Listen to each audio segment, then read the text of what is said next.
Was it just his desire to have complete control? Was that the overarching problem with Donnie Purnell? Yeah, I Okay. think so. Yeah, and the way he handled things, he could be a little he could be a jerk about things sometimes. Then 6 months into to drink it, starting drinking again, somebody had some Coke, and I go, "Oh, I'll just do one line. I'll be okay." And it's just progressed into heroin addiction and smoking crack in a bathroom. The A&R guy calls Donnie and goes, "Oh, I got that those other songs." And Donnie goes, "What songs?" And then it caused this whole big blow up between him and Steve. Yeah. Oh, it was so uncomfortable. And Donnie wanted to fire Steve. And then we'd see a video, and there would be Brett like with Steve's moves. And at that point I remember thinking, I don't want, I just can't take it anymore because Donnie's got complete control over my life. I felt like, since Blow My Fuse did so well, that hot wire, that's gonna take us to the top. That's the thing. We're known for a ballad, and that wasn't our thing. And that was the beginning of me finally deciding to get sober. The hair metal guru from Warren to Crew. The hair metal guru. Never forget Charlie too. Hey, I am pumped to welcome Brian Damage Forsythe to the show. Brian is the guitarist and founding member of the band Kix, who put out some of my favorite albums of all time. He plays guitar in Rhino Bucket, a band I've talked about a ton on the show. And he's also been very upfront about overcoming addiction in his life, which is a subject near and dear to my heart. With that, Brian Forsythe, welcome to the show. Hey. It's and holy shit, like, do you even age or what the hell? Not fair. Yeah, if you look closely, you can tell. Right, right. I can relate. If you look closely, you can tell here too. So, hey, I'm such a massive fan of Kix and Rhino Bucket, and I know that Kix is done. I want to get into what you're doing now, but I'd like to get the viewers an idea of your past. So when did you discover that you know what this music is gonna be my thing in my life? Oh, early on, like 5 or 6. Okay. Well, my parents they were into music, but they were more of listeners. Yeah. So they had a extensive record collection. So there's always music around when I was little, and everything caught my ear. It didn't matter what it was. And when I was really little, I remember hearing like Johnny Cash and stuff, like Walk the Line, and I was fascinated with it. And then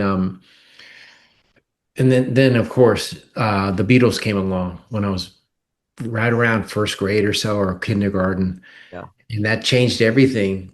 I at that point I didn't realize I could do it, but I wanted to do it. Right, right. So what so did you end up after was there a certain point where you're like, "Hey, can I get lessons?" And how did you get started playing guitar? um, well, soon after the Beatles, I saw the Beatles on Ed Sullivan. Um, I begged my parents for a guitar, and I have a younger brother who's like 22 months younger than me. So we both got guitar, well, these fake toy guitars. Right, right, right. And it said Hootenanny on the front of it, and they're made out of like masonite or something. And I remember my grandfather played guitar. In fact, I have his old Gibson acoustic. Oh, Um, so we went to visit my grandparents over the summer. So my brother and I took our guitars there to my grandfather and asked them to tune it for us because we didn't know anything about it. yeah, But they were so cheap that he could even trying to tune it. It was like just you couldn't do it, yeah. and he just said sorry. Right, right, right. But so we banged around on those and played and for a while, and I didn't get a real guitar till my ninth or 10th birthday. Okay. And if my research is correct, were you playing drums as well in some of your first bands? Yeah, Okay. I got interested in drums around the same time, and a neighbor played drums. Yeah. Well, he didn't. It was funny because nobody could afford a drum set, Yeah. so we had these Utz potato chip boxes that we made into a drum set, and we play along to the records. Um, yeah, so the first band I was in, I was the drummer.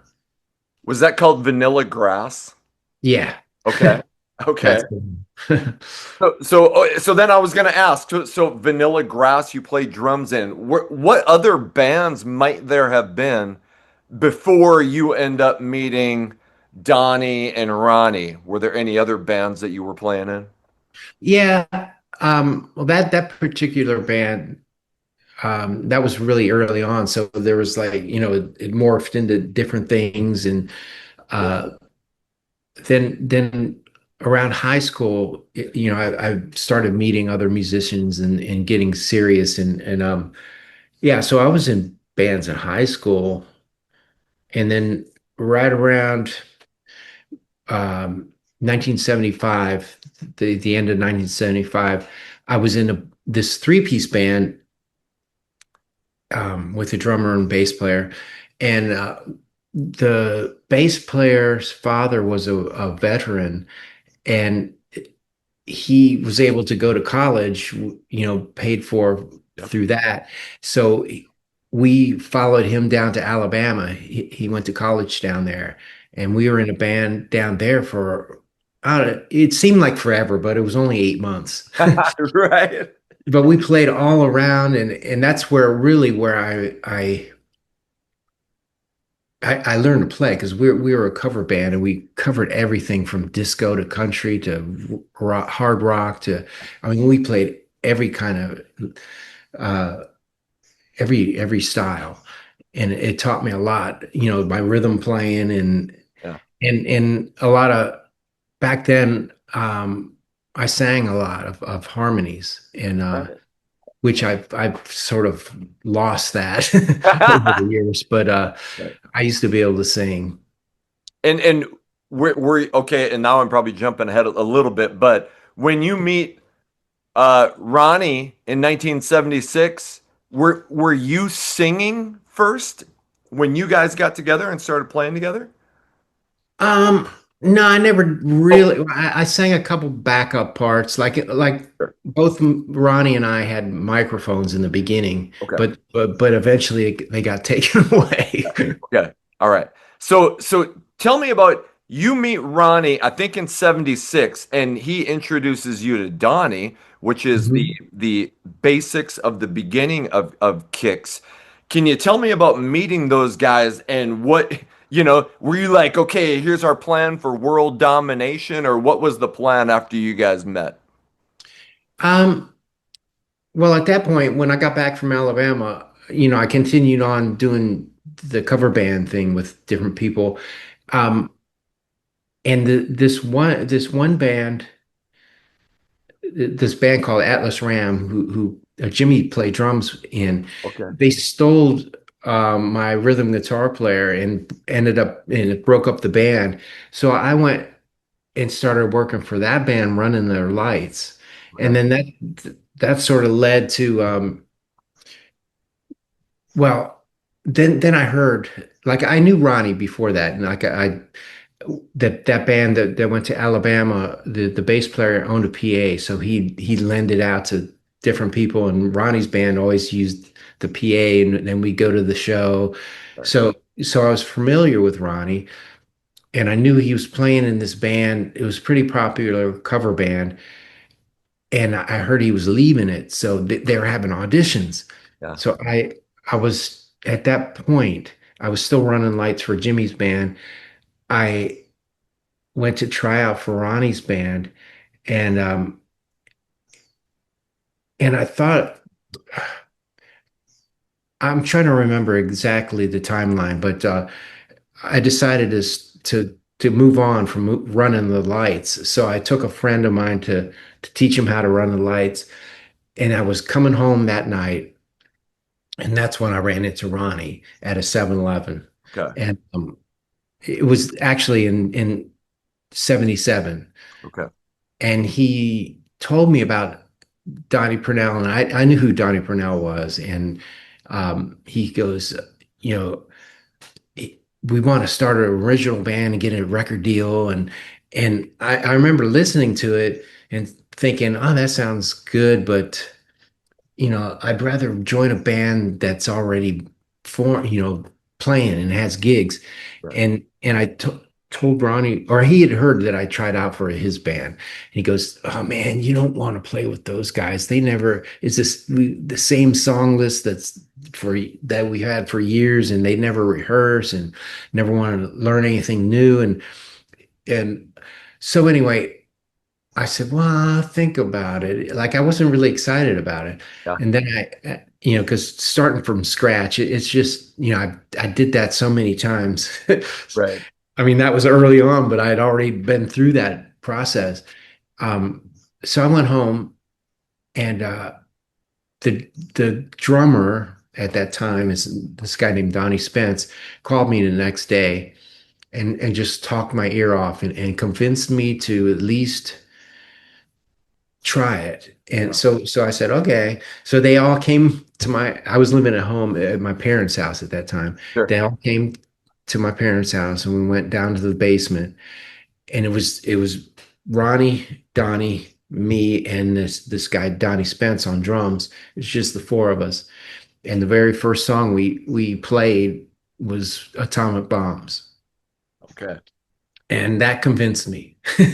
Was it pretty apparent to you that Donnie like had a gift as a writer? Um, well, yeah. I mean, Atomic Bombs, it was a cool song, and usually, you go see a band like in those days, every band played cover songs, but they'd throw in originals here and there, and usually the original was the worst song of the set. Yeah. And that was the first time that I heard an original that actually was pretty good. Right. And, of course, Donnie had, had he developed over time as a songwriter, but I knew there was something there. So who was going to be singing at that point? Because isn't it a year or two before you meet Steve, or maybe I'm wrong about that? No, that's right. Um, well, that Donnie sang then. Okay. In Okay. fact, in fact, he sang Atomic Bombs all the way up until we got Steve. Okay. Okay. I mean, in the several other songs in the set, he Okay. would sing. Um, and the drummer sang a little bit, and we actually we before we left the basement, while we're still down there rehearsing and putting a set list together, we got this guy that never made it out of the basement. His name was Ed from Buffalo, so we called him Buffalo Ed. Yeah. And he had the big hair, so it was kind of like a buffalo head. Right. But and I don't know, I forget, I can't even remember what he sounded like, Sure. but we never, we ended up getting another singer, and then there was there was, well, three singers all together before we got Steve. How does Steve come into the picture? Um, well, we had this one guy. It was the guy that sang in Donnie's band previously. We had him for a while, but he was married and his wife didn't want him to do it anymore. So then we got this guy who was a good singer, but he was kind of a dork. He was this big, tall, gawky guy, and we had this gig at this club where we played 6 nights a week, 5 sets a night. It was grueling. He ended up calling in sick on a Friday, and you don't call in sick in rock and roll, rock and roll. So we fired him, and that's when we got serious about looking for a singer. And the guy that eventually became our sound man at the time, not sister, his girlfriend was my, at that time, future wife's sister. Okay. And she lived with us. We all lived in this one house, and he would come down on weekends and visit her from Cumberland, Maryland. And he got wind of us. We were looking for a singer, and he goes, "Oh man, the guy that sings in my band's really good." Which I don't understand why he gave away his guy, but so we went up there and to this little dumpy hole in the wall, and there was Steve. He was behind the drums, and Oh, he was singing Led Zeppelin, and that really impressed us. And we took him out in the parking lot and played him our tape. And in his version of it, he thought we were total rock stars. He was okay. he was totally intimidated, but yeah, he'd never been a front man, so that was a whole new thing for him. Had you guys developed, like, did you kind of have a name? Were you drawing pretty big crowds and stuff even before Steve? Yeah, as a cover band, Yeah. Okay. we played all the dumps around Baltimore and Hagerstown and Sure. Martinsburg, West Virginia. So when he comes in, what is the like? Is it are you guys starting to do more covers? How do you develop a big enough name that Atlantic comes into the picture? Um, well, yeah, we were still doing covers, but we sort of con honed it down to what we did best. And when we discovered AC/DC, that was we just glommed onto that. So we would do this whole like a set of AC/DC, then we'd have a set of Zeppelin. We do like a whole medley of Zeppelin songs, and then it eventually turned into a whole set of our own songs. Okay. And yeah, we played a lot. It was nonstop. Um, and we used to open for this other band around Baltimore called Face Dancer, and they had a record deal, and we didn't, we it was the first time we were up close to a band that had a record deal, and we were trying to find out how they got their record deal, and so we asked their manager to manage us, and Okay. he's the one that got us the deal. Okay. And Okay. that was a whole thing in itself. I mean, he sent so many demos around to, I mean, every record company, and nobody was interested. And then finally, uh, he started taking live. He would record. Well, we would record the show live from the board every night. And so he started taking those tapes and he just stick them in an envelope and send them out. And Atlantic heard a live. It was a live tape, and they sent the guy down to hear us. Okay. Okay. And nobody ever talks about Kicks without saying that you guys were one of the best live bands around, and I never saw you until just a couple of years ago. I'm in Fargo, North Dakota. It's Oh wow. like we were getting tons of Kick shows in Fargo, but you did come play a couple of years, and it was when you were out, when you had your medical issues, so you weren't playing. But anyway, Kix has always been known as a live band that, was so it doesn't surprise me that a live tape anyway helped you get your contract. The self-titled Kix album comes out in '81, and it's produced by Tom Allum, who just come off Judas Priest. What did you like being in the studio, or was it a lot of pressure? What do you remember about recording the debut? Um, we've been in a recording studio previously, like for demos and stuff. So we kind of knew what to expect. Um, but wow, it was Atlantic Studios up in New York, and that's a legendary studio. And I mean, it was an education in music history. Um, as we were recording, I was finding out more and more of like who recorded in that room and what songs. And um in fact, the main studio where we were, um AC/DC did that live at Atlantic right there. Okay. And it's like, oh man. Right. Right. I'm a massive ACDC, and you guys do kind of get that ACDC comparison, though it's a different. But yeah, I'm a huge ACDC fan. Obviously, you are too. Uh, Mhm. were you happy with the first album when you finished it? Like when it came out, were you like, okay, yeah, that's what we were envisioning? Yeah, I mean, it's funny, I listen to it now and it just, I can tell that we were still in the raw stages. And that was before like Def Leppard or any of those bands.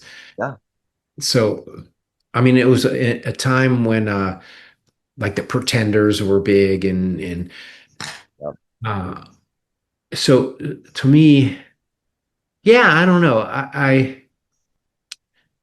It didn't sound like anything else. yeah. Um, I and this isn't about me, but anyway, we did a video a while back, and we were talking about like the beginning of the scene, whatever the '80s hard rock scene, and Mhm. everybody credits Motley Crue with starting it. But the Kix debut album came out in '81 before Motley Crue, so I was always like, hey, let's not ignore Kix's influence and their being first when it came to that time period. Anyway, Yeah, well, I think Motley Crue, their timing, like every band that came out that was huge had good timing, yeah, but they had that image and they were a little more like heavy sounding sure. than we were. Speaking of the sound, there's definitely a change on the Cool Kids album in '83. A Mhm. change in the musical direction. Like what? Like do you was that a conscious decision? Was that maybe from the label, or what do you attribute that to? Yeah, that was label pressure. They were they said, they sort of let us go on the first one, so let us do what we do.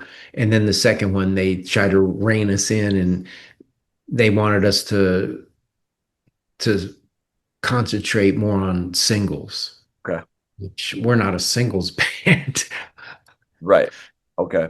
but or Was we weren't at that point. sure, sure. So was Ronnie in and out of the band? I don't, you don't need to speak for Ronnie, but like around Cool Kids, did he leave and come back? Yeah. Okay, Yeah, right before. Yeah, there was some trouble. And sure. we had to kick him out for a little while. Okay, And yeah, and then he came then well, Brad Dibbins did the record. Um and then Ronnie came back. He left town and went, and he was having, drug problems. yeah. So he went to dry out, and he comes back and he seemed better. Yeah. And there's a like Brad was great.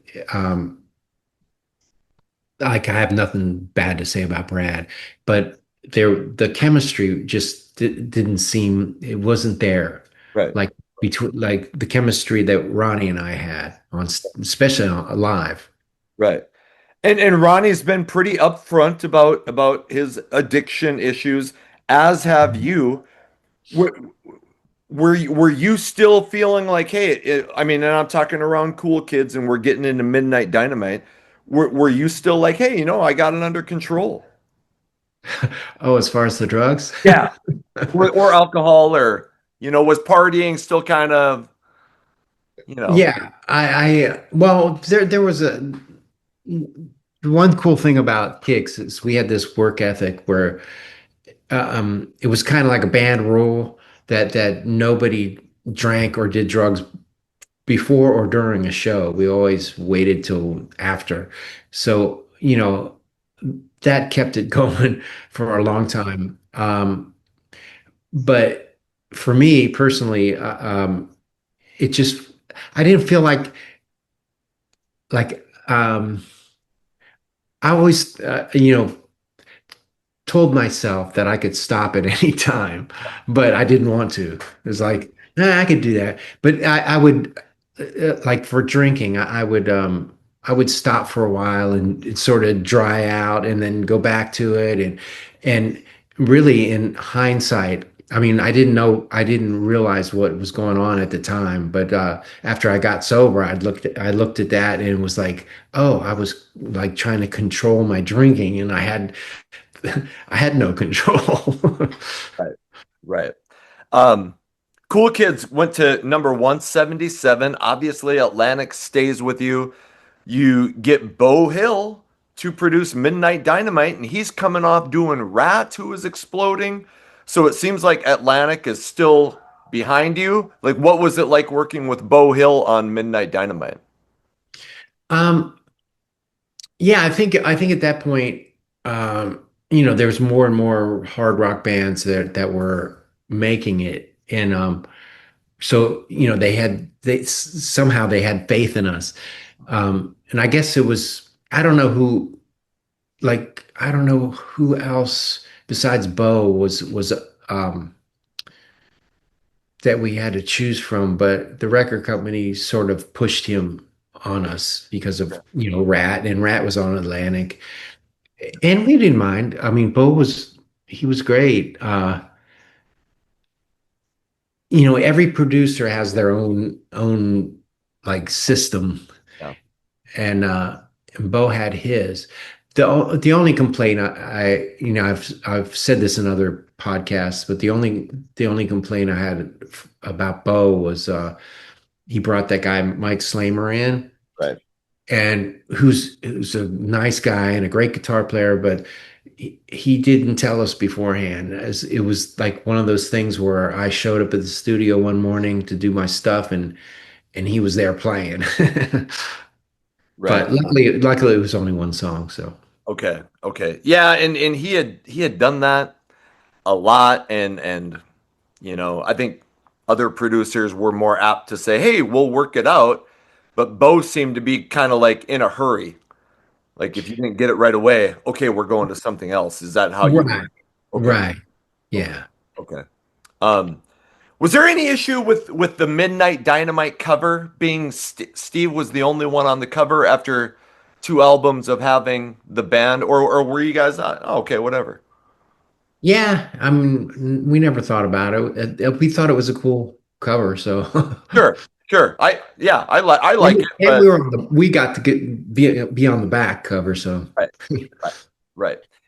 Do you feel like Midnight Dynamite is where you guys find your sound after what happens with Cool Kids? Like, did you feel like, because a lot of people, I love that album, a lot of people love that album. Do you feel like that was where you go, okay, we know who we are as a band? Yeah, Donnie's songwriting sort of it had progressed, and we finally like got into a groove at that point. By Midnight Dynamite, you're on your third album. You've been a band for about 8 years. Are you starting to wonder, like, is this going to happen? Is there any frustration? Because Midnight Dynamite, it only went to number 182 on Billboard, even though a lot of people love that album. Yeah, it was frustrating.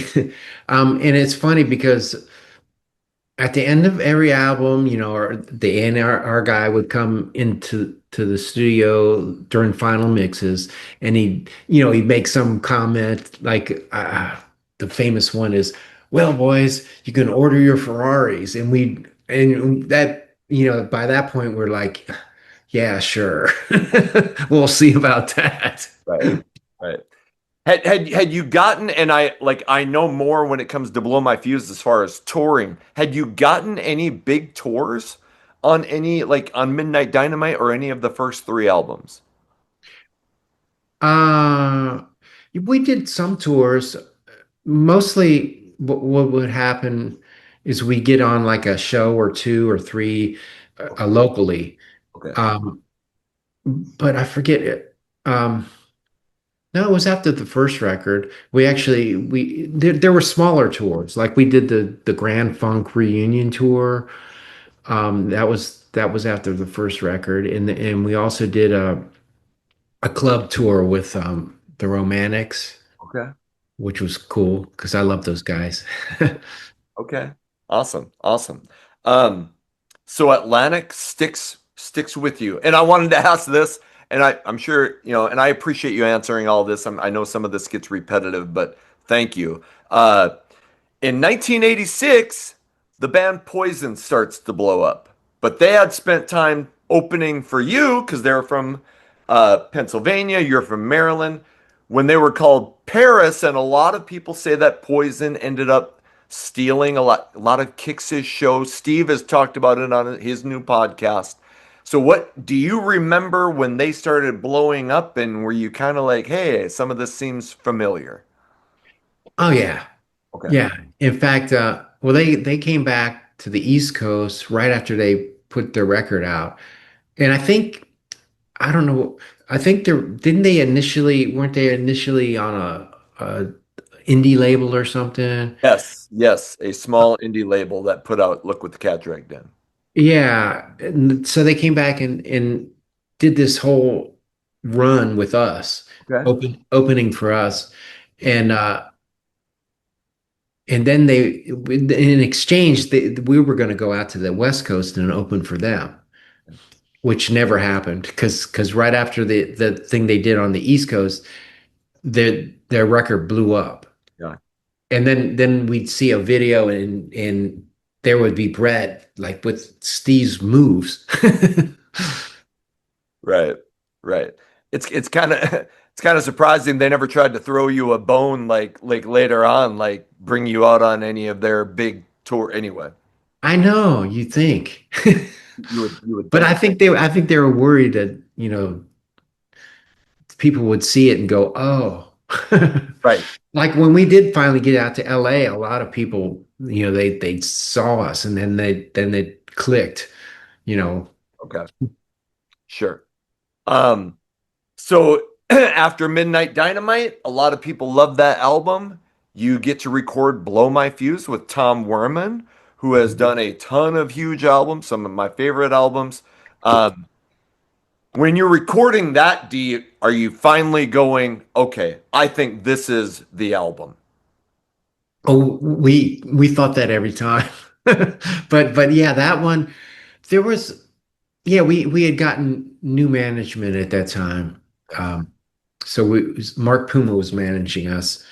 Who he had Twisted Sister and what else? White Lion was it? I can't remember if he did.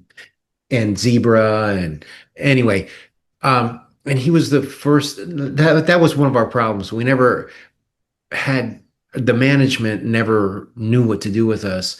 He was the first guy that came in with a plan. And I remember it was uh it was almost like a subconscious thought one day.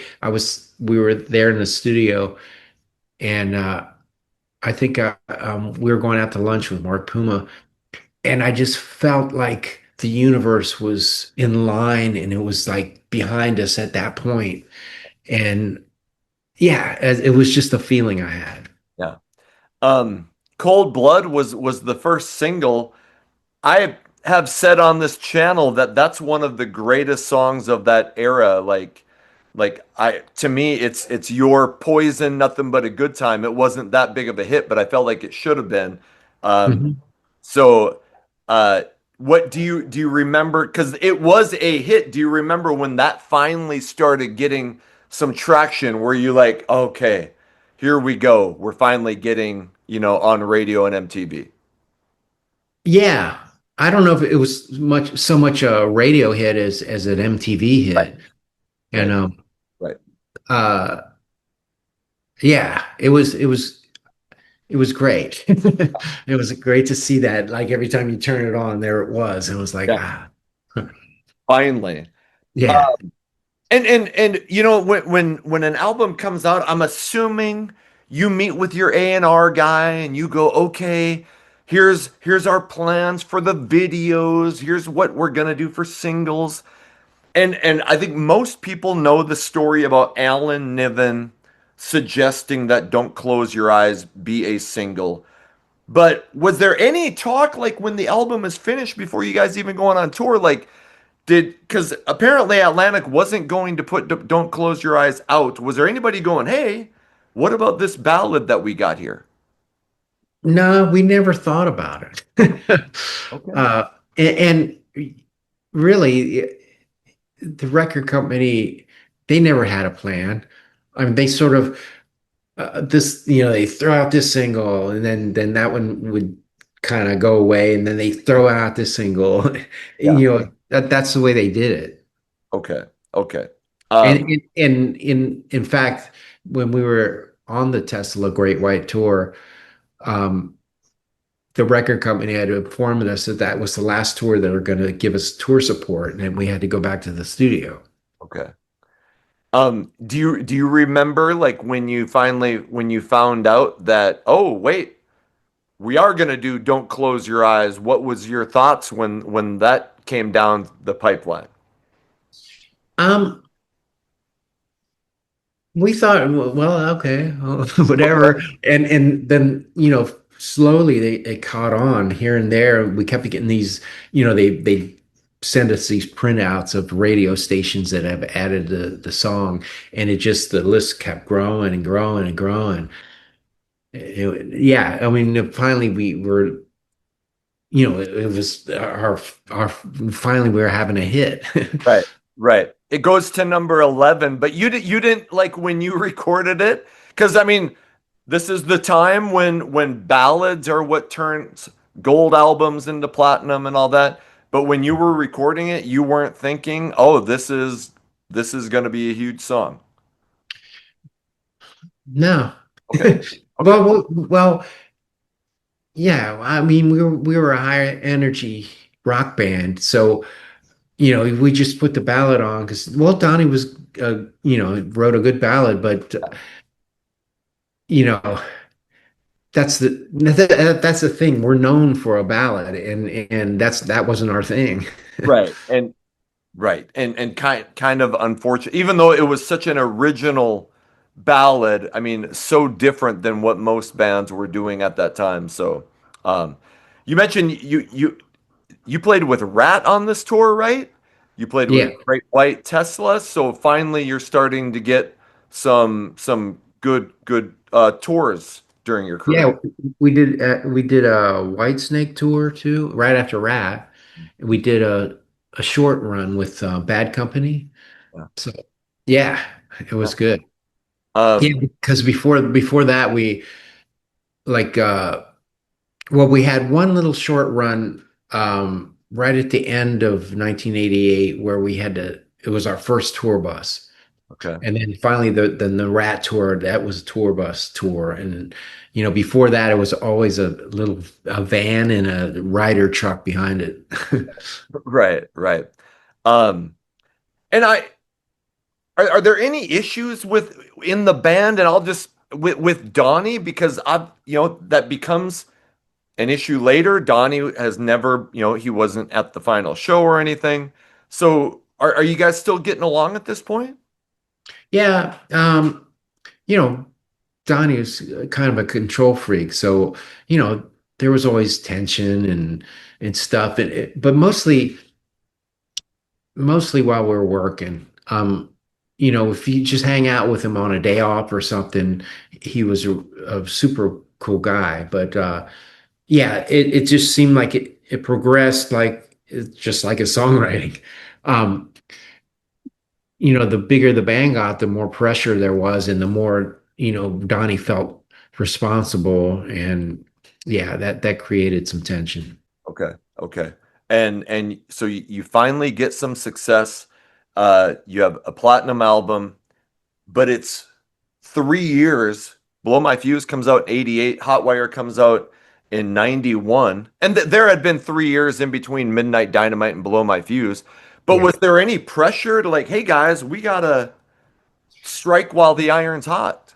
Well, the record company, I think our original contract said an album a year, but we never stuck to that because we figured not until we're ready. We're just gonna, we're not gonna just throw a record out just to have one. Right. Right. Um, did you feel any pressure going into Hotwire? No, Maintain. Okay. Okay. Awesome. All right. So no, but I felt like since Blow My Fuse did so well, that hot wire that's gonna take us to the top. right. But there again, you know, Yeah. You record Hotwire with Taylor Rhodes, and it comes out in July of 1991. And this is four months before Nirvana would blow up. And when Hotwire was finished, I mean, were you and the label thinking this is gonna far outdo Blow My Fuse? yeah, um, yeah. We thought for sure we were gonna, and we thought Tear Down the Walls was gonna be even bigger than Don't Close Your Eyes, but one thing that happened, I remember the same thing happened similar on Cool Kids. When we were doing final mixes, our A&R guy showed up with to check out the final mixes, and he had a cassette of Pyromania, and it hadn't been released yet, and he stuck it in, and we had just finished Cool Kids, and he sticks this rock thing in, and we went, we knew we were doomed at that point. So same thing with Hotwire. We get down Hotwire, and they're like setting up the whole press thing, and we go up to the record company to talk to the CEO, and he opens his desk drawer and pulls out a Nirvana CD. And I guess I don't know if the video had been out yet or not, but that was the same thing. That was we just knew that we were doomed. Right. Um, Girl Money was the lead single, which is a phenomenal song. Um, but and you just mentioned Tear Down the Walls. I think if I'm right, you started to make the video. Yeah, there's a video somewhere. I posted. It's got the numbers, the Yeah. time code on the bottom. Yeah. Yeah, we were yeah, we're halfway through um filming that video, and we get a phone call from the record company. They said, cut it. That's it. Are are you devastated? I mean, when that happens, you're like, oh, like basically you're saying we're done. Yeah. Well, they were saying, uh, yeah, same thing. The tour support's finished. We're not going to pay for the video now. Start thinking about your next record. And Okay. it was the same thing. It was discouraging. Yeah. Yeah. Okay. Um, what were your thoughts when grunge started happening? I mean, did you know right away that oh my gosh, or because I've always said that like when it first started happening, we just thought, oh, here's another style of rock. No Yeah. different than having Iron Maiden and Kix and Metallica, all three different styles. We didn't know that that meant it was kind of the end of the scene. What was your point of view of that? Well, yeah, because when Hotwire came out, we came out with a bang, and we just did what we did, and it went for a little while, and then all of a sudden that wave hit, and then all of a sudden it was like a like the Titanic. It just started sinking, and the venues started getting smaller, and Yeah, the tour offers weren't there anymore, and yeah, that's when I decided I couldn't take it anymore. sure, sure. That album went to 64, sold a couple 100,000 copies, but obviously not what you wanted. Um, there's a live record in 92.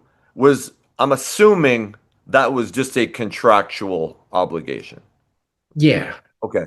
actually, it came out in March of 93. Okay, okay, March of 93.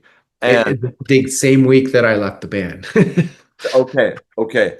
And so you leaving the band in 93, like had you been thinking about it for a while? What was the impetus that you're like, you know what, I got to do something else? Yeah, there's some inner turmoil. Like Steve talked about it on his podcast. Podcast. um, where yeah, he sent a bunch of his songs, the demos. Like Donnie submitted the demos for was it Hotwire? Maybe it was before Hotwire. No, it couldn't have been. I don't know. Now I'm forgetting the timeline. But he had sent a batch of demos up, and then the A&R guy calls Donnie and goes, "Oh, I got that those other songs." And Donnie goes, "What songs?" And then it caused this whole big blow up between him and Steve. Oh, it was so uncomfortable. And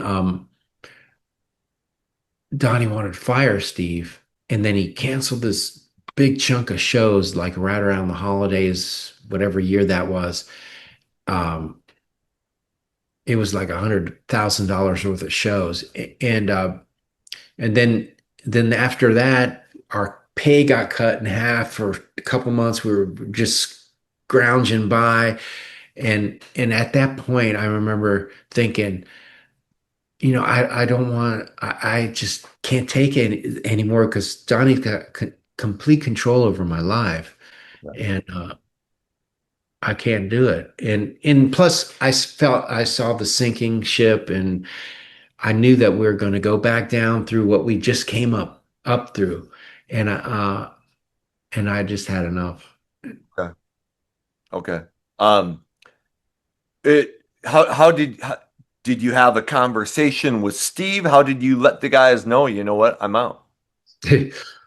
That was another thing. It was stressful because I didn't say anything, and at one point it was the fall and winter of '92. I made a trip out to LA every month or so and put this band together out there. And I got everything all lined up. I asked my brother for a job, and then finally that band, we did this demo, and I decided, yeah, this is what I want to do. And then I came back, and we had a Kix rehearsal, and I didn't tell the guys yet at rehearsal, but on the way home, I was riding with Steve, and I showed him the cassette. I played him the cassette, and finally just told him, and it was like a huge weight off my shoulders because I felt like I was going to have a heart attack. I was just so stressed at that point. And then the next day I went back up there and told the rest of the guys. Were But I didn't really say why. I just said, you know, I just want to do something different. were they pissed? Or was it like, okay, all right. Well, they were bummed, but they understood. Sure. That demo you were talking about, is that the project that you did with Eric Stacy from Faster Pussycat? Yeah. Whatever happened to that? I mean, like, I'll stop there. Whatever happened to that? It just fizzled out. It was a cool concept. I mean, it was kind of sounded like Black Crows or that kind of like that kind of Yeah. thing. And yeah, it was hard. It's hard to keep a band together. Kix is the exception. Um, Somehow it all worked with our personalities, but yeah, there was we had trouble with Eric Stacy. He had drug issues, and then at one point when I came back east to do show business, Oh, uh, the singer just figured I wouldn't come back, okay. that I'd go back to Kicks. So I was back east doing that, and I get a phone call from my singer, and he told me he was quitting. So Okay. then that was the end of that. But we did an initial 4 song demo, and then we did another demo with another, I guess, 4 or 5 songs on it. But that never got past that stage. Who was the singer, if I can ask? This guy named Adam White, his nickname was Rail, Okay. and he was great. He was influenced by Paul Rogers, Okay. and he sort of sounded a cross between Paul Rogers and Chris. What's his? Jeez, I'm a blank. The guy, the Black Crowes guy, Oh, Chris Chris Robinson. Robinson. Yeah. Yeah, yeah, Okay. Was that project called the Rhythm Slaves, the one that we're talking about right now? yeah. It Okay. started out as the Rhythm Slaves, and then after we kicked Eric out because him and me started it. We changed the name to Catfish. Okay. Okay. And Is there's a few live videos of that band okay. floating around. As there, would you do anything with the demos if somebody was like, "Hey, man, will you still do Now, those?" Yeah. Or I I, mean, do you still have them? I mean, or would anyway? yeah, they're all, I have cassettes of all that stuff, I but I don't know. I don't even know where the singer is now. Sure, sure. And I'm just like, so I do some stuff with F&A Records. They're just a small label. They do like, unreleased stuff from back in the, there are probably fans out there who would be interested in hearing that. But anyway, um, Yeah, they were really raw recordings, okay, not the best. sure. I got you. But there's another band I played in called the Snake Handlers. I never understood why we never did anything. Is this right around that time in this mid 90s time? No, the Snake Handlers were early Okay, 2000s before Kix got back together. okay, okay.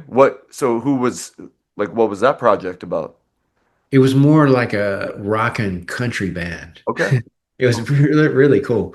Yeah, we did some demos with that band and never got past the demo stage, but okay. we had a really good singer. Who was that? This guy named Bryson Jones from Arkansas. Okay, awesome.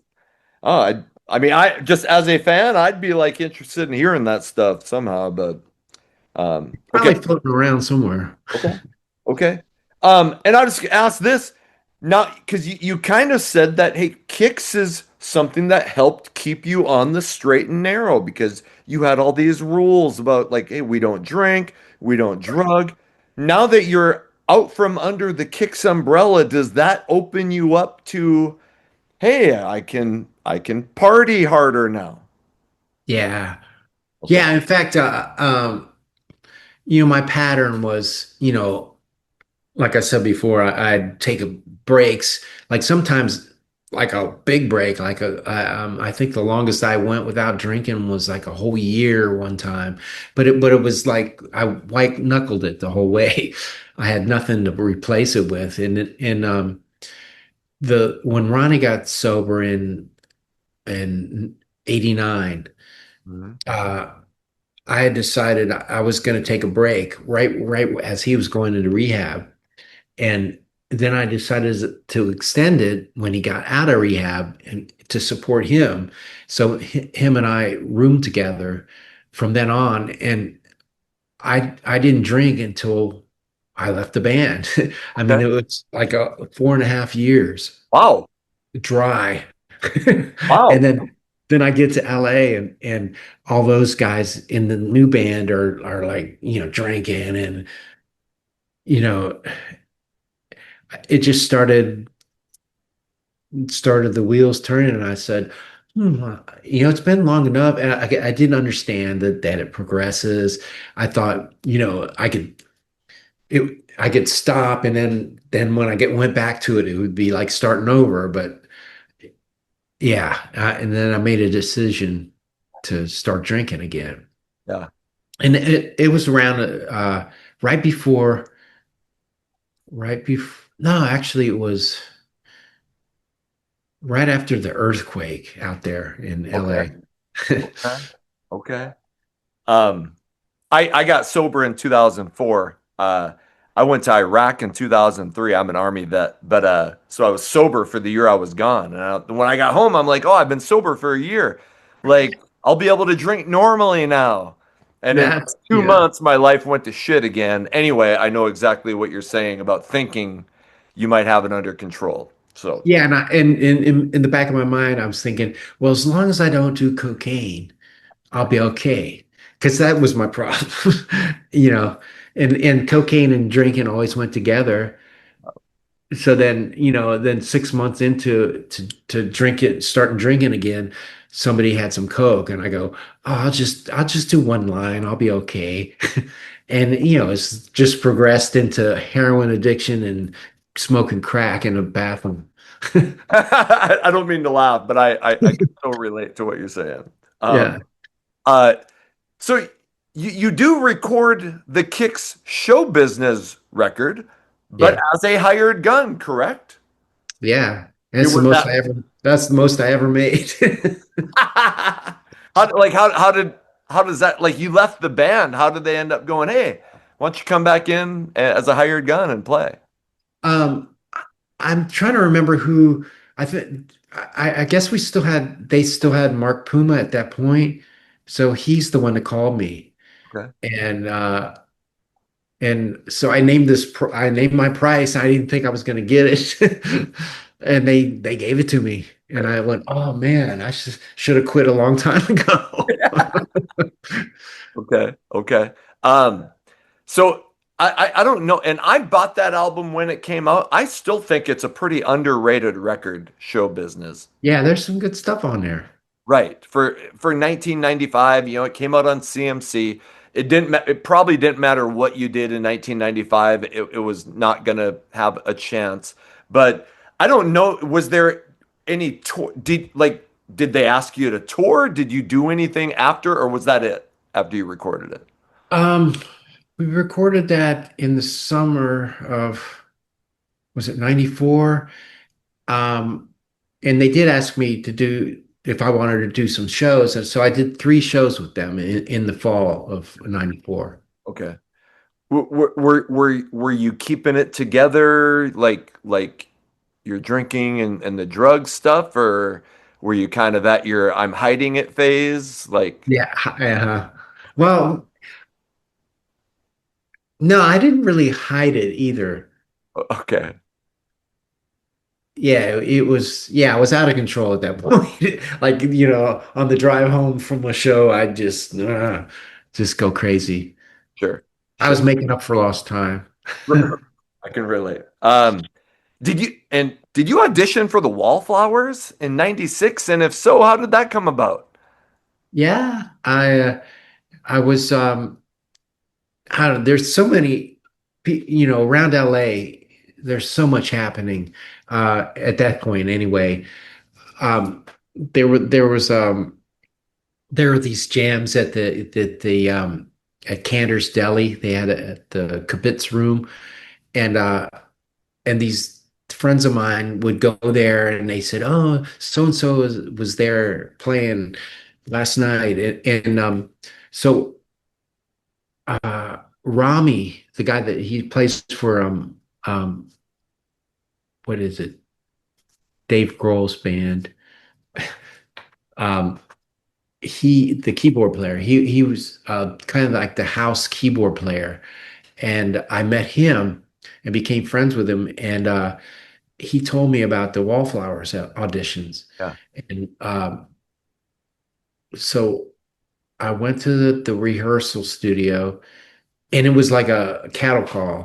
One guy would go in there and play, and then he'd come out, and then they'd call me in there. And at that point, the record with One Headlight, the hit record, the big debut.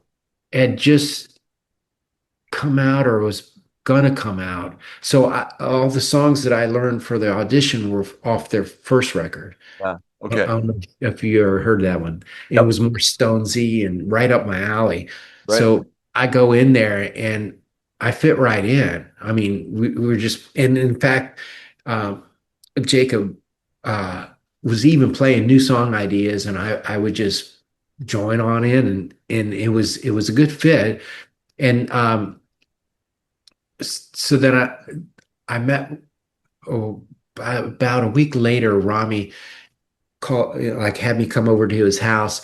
So and then he played me a bunch of the new stuff off that new record, Yeah. and for me to learn. And they had me come back in the studio for that. And I would have gotten it. I would have gotten the job, but the guy that played on the record, he was leaving at that point, and then the record came out, and he goes, "Well, I'll do the first leg of the tour and see how it goes." And then the record blew up. Right.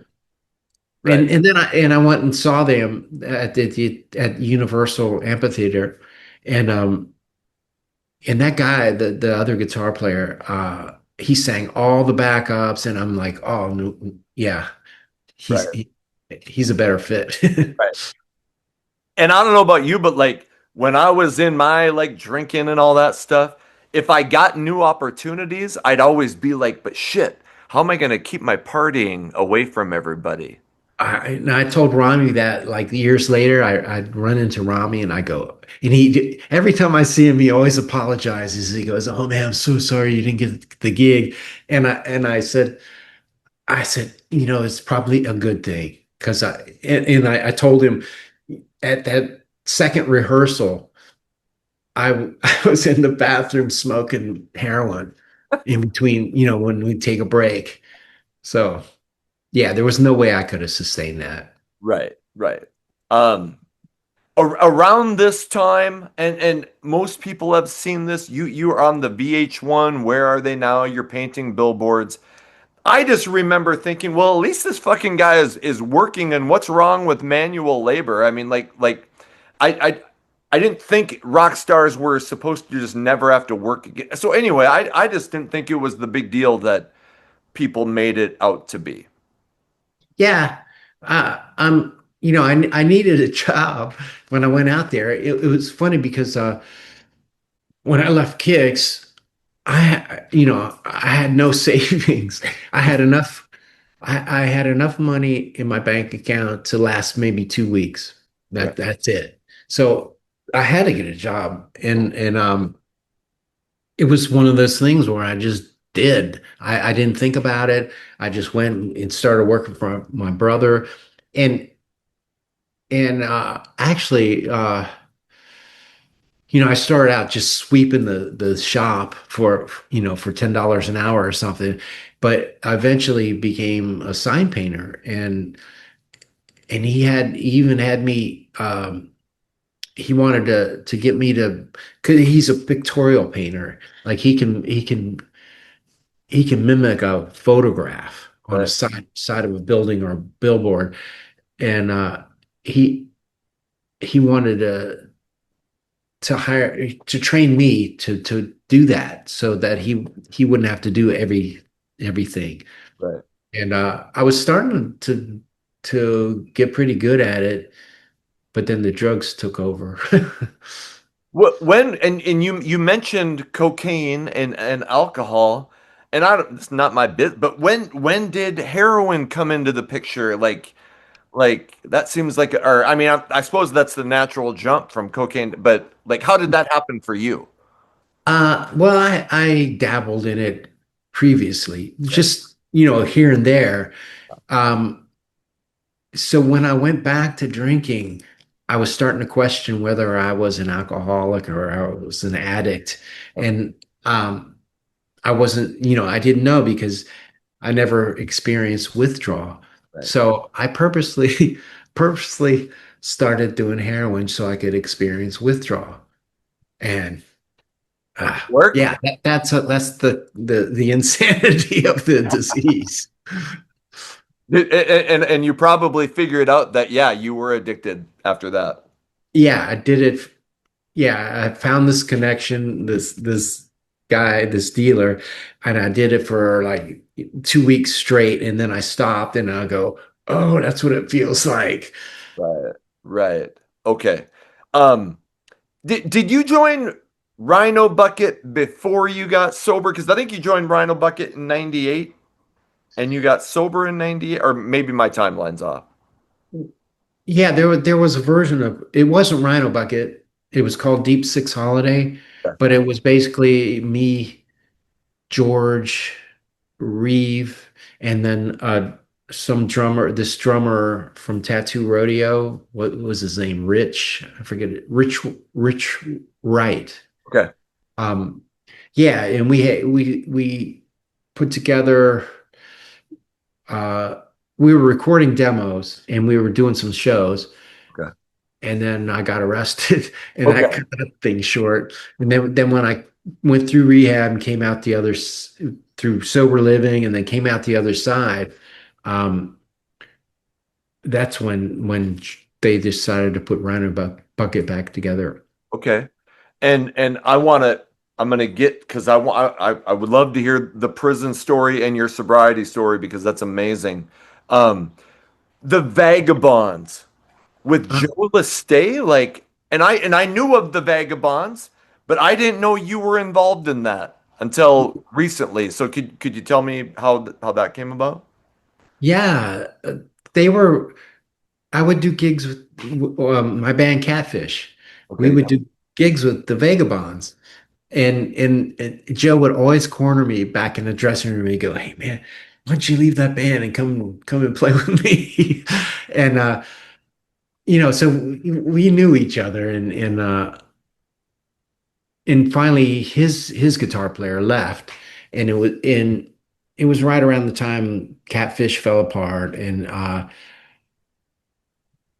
I was in several bands around that area around that time, Yeah. but yeah, that was a fun time. We had a residency at the Coconut Teaser. Yeah. I think it was either Wednesdays or Thursdays, or I started out one of those two nights, but yeah, we got to where we had like we could pack the place when we Nice. played, and I don't know how I don't know how I did it. Doing being on drugs all that. I mean, I was at my lowest, Okay. but I'd still get up there and play. And Okay. I was playing in a blues band with my heroin dealer too. And we'd open the show sometimes, and then yeah. But wasn't there even like wasn't there some maybe label interest in the Vagabonds? I don't know. Okay. We never did Okay. we never even recorded a demo for Oh, that band, okay. which bums me out because we had some cool songs. Okay. Okay. And then my last was there did you do something with John Corabi in that Yeah, band? he came in uh the- yeah, yeah. Yeah, this one night we were playing the Coconut Teaser, and Vagabonds. there was a girl, a friend from San Francisco that came down because she wanted to see the band. And I had gotten home from work. I was working, and I'd been up for days or something, and I passed out on the couch. And about 11 o'clock at night, or maybe it was earlier than that, but I get this call from that girl, and she goes, aren't you playing tonight? And I go, and I was like, woke up from a deep sleep, and I go, oh man, what time is it? And so I grab my stuff and throw it in my trunk and race over the hill. I was living in Sherman Oaks at the time, and get to the teaser, and I had this cart with all my stuff on it. I wheel it up there to the stage door, and I can hear them in there playing. And I wheel it around and I get my amp out and I hook everything up, and then that was it. I just turned around, and then Joe goes, "Thank you, good night." And John Corabi had done that show because I wasn't there, and he was in the audience, and Joe asked him, "You want to play guitar?" So then after that, they were nervous about me not showing up, so we just kept John in the band. as a rhythm guitar player. Was had that ever happened before where you'd missed shows because No, that was it.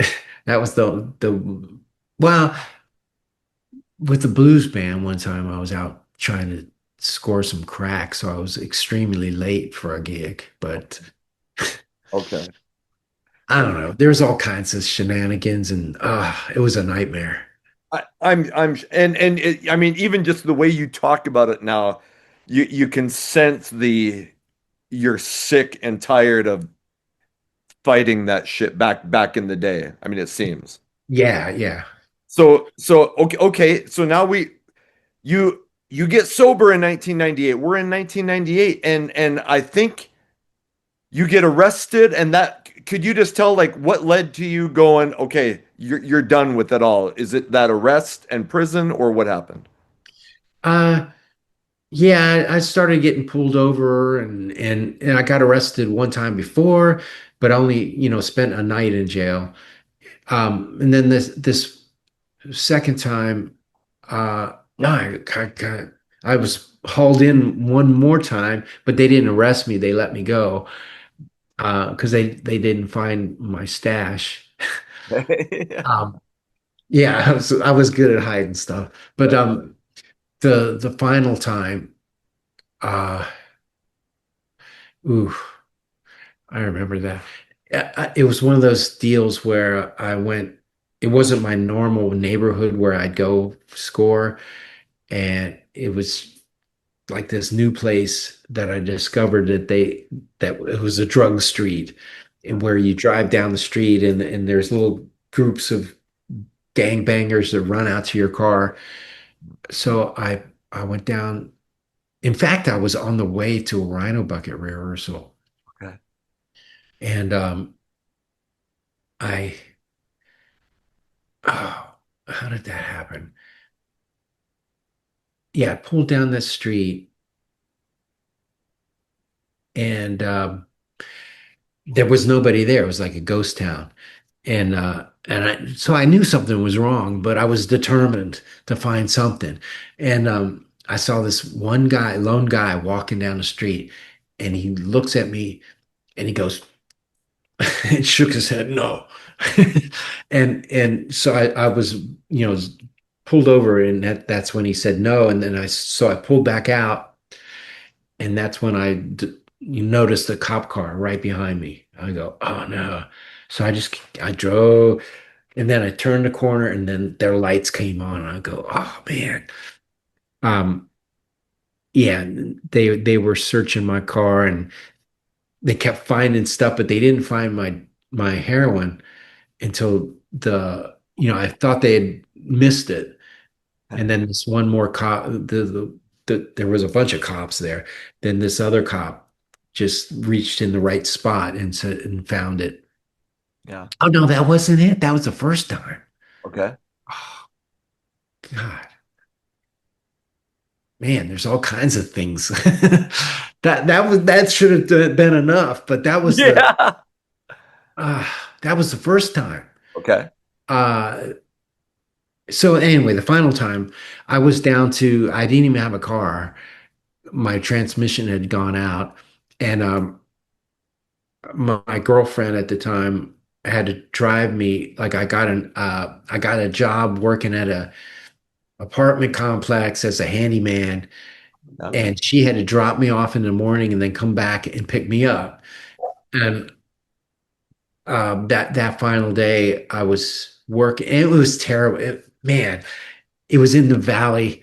It was in North Hollywood, and the apartment manager was a speed dealer, a meth dealer, and that's how she give me a line of meth before in the morning and put me to work, and then she paid me $50 cash at the end of the day.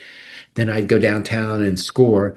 But this day, I remember I was there was one apartment. There was like empty apartments, and this one apartment had this old mattress, and all the gangbangers would come there and smoke meth.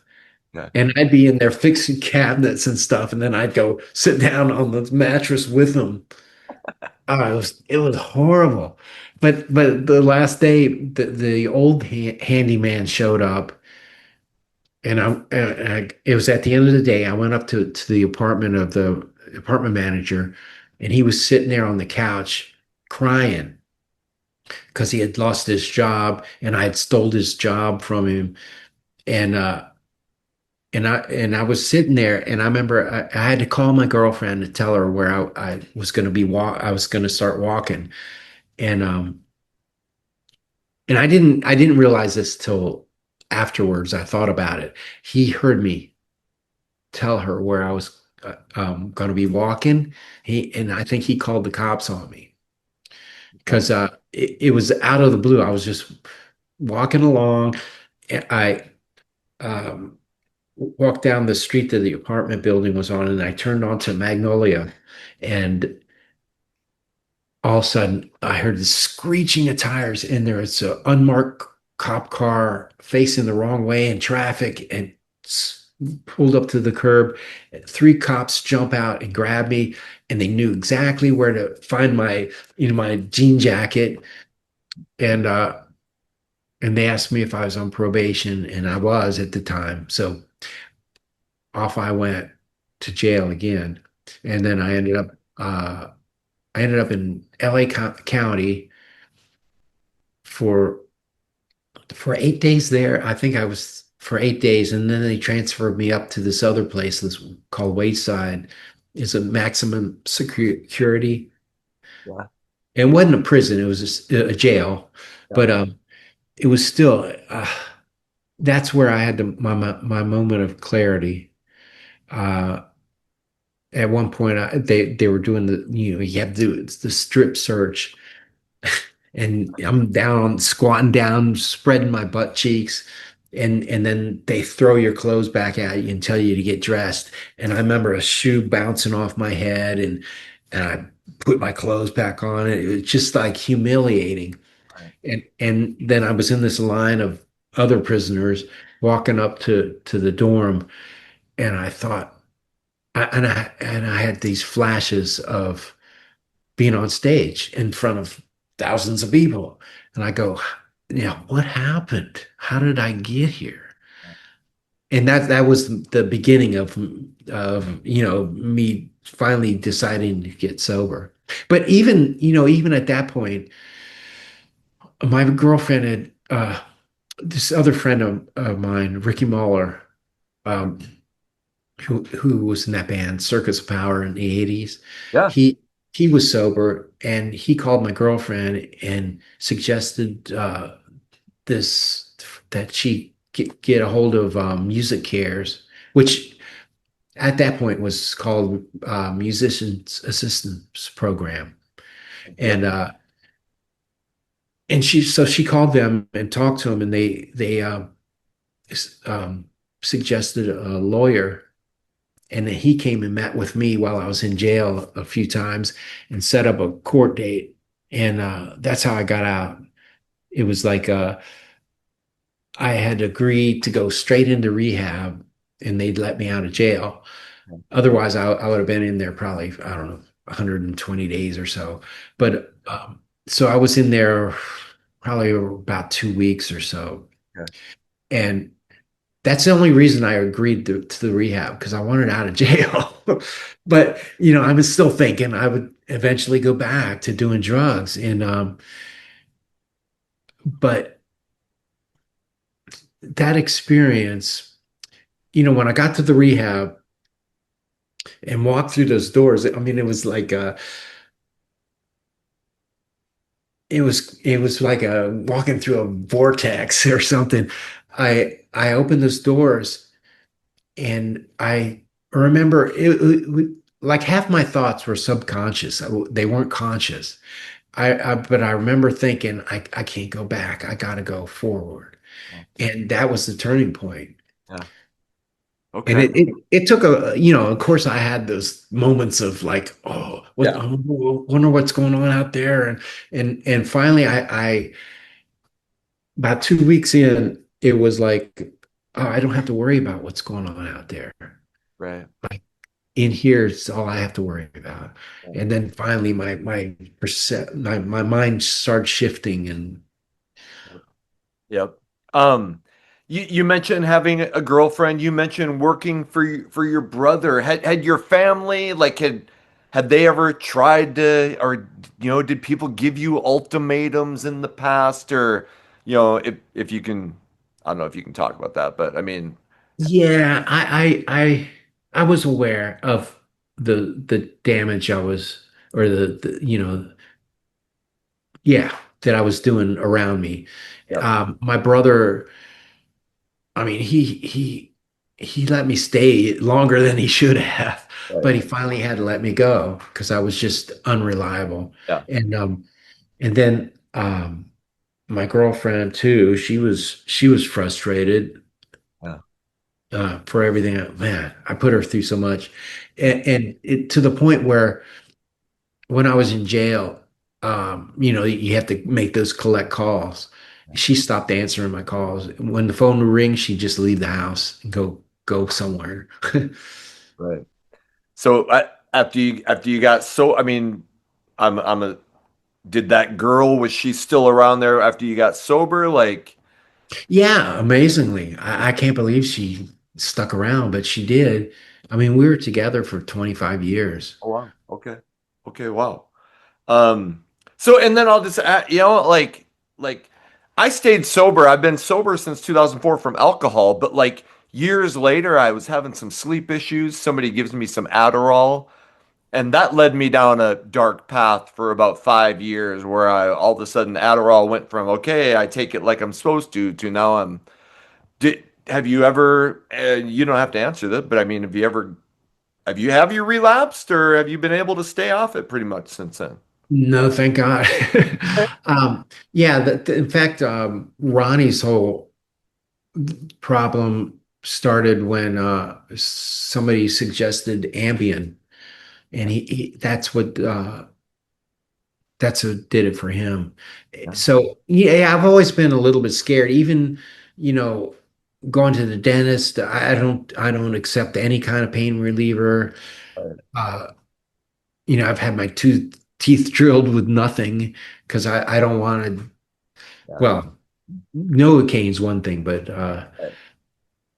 yeah, I have had friends in sobriety that go, oh, they go to the dentist and they say it's a they come back with their pain meds and they go, well, I'm allowed to take these. And it's some people can get away with that, but I don't trust myself. and, Yeah. and also, I like a clear head. Yeah. I Yeah. don't want to fog it up anymore. And it's funny because before I even started drinking back when I was a teenager, my father was an alcoholic, Yeah. and so I swear, I swore I'd never be like him. And back then, I was more honest with myself back then. Like my brother, my older brother, smoked pot, and I'd smoke pot every once in a while, and I hated it. So when I was 16, I decided that I'm not doing that anymore because I don't like it. So I stopped that, and then somebody gave me a line of speed at one point. Oh, it's when I was running lights for Jimmy's band. This guy gave me a little tiny line of speed, and I'd never done that before. And I was up for 3 days, and I said, "Oh, I'll never do that again." So I was one of those people that I didn't like the way I felt on drugs. And yeah, so it's funny how I ended up like that. Yeah. But it took a lot of practice.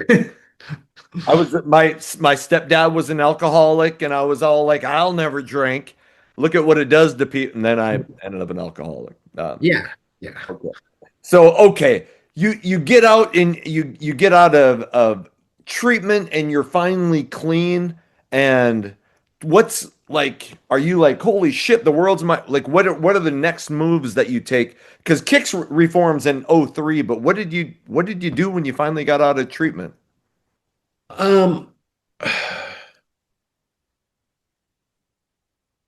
I well, I completely wrecked my life going into that. Um, so I had to deal with the wreckage of my past. Of Uh, course. I had a house